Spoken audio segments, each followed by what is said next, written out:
તમારે પણ સારા સંસ્કારી ખાનદાન સત્સંગી મર્યાદાવાળા વિવેકી સંપીલા પરિવારના બહેનો હોય ને એની સાથે મિત્રતા કહેતા બેઠક ઉઠક રાખવી.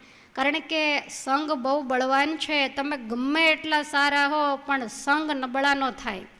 જે કજિયાખોર હોય, ઘરમાં શાંતિ લેતા ન હોય ને લેવા દેતાય ન હોય, એની સાથે તમે બેઠક ઉઠક રાખો ને તો તમારા ઘરમાં એ કજિયા કંકાસ ધીમે ધીમે આવે તો ખરા જ. તમને એમ થાય કે મારી બહેનપણી છે એ એના પુત્રવધુ ઉપર વટ હુકમ ચલાવે તો હું કેમ નહીં.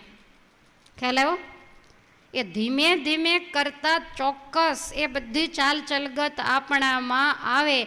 એ વ્યક્તિ તમારામાં ઝેર રેડી અને ધીમે ધીમે ઘરમાં ઝઘડો શરૂ કરાવે. એટલે જેવા તેવાની સાથે બેઠક ઉઠક ક્યારેય પણ રાખવી જ નહીં.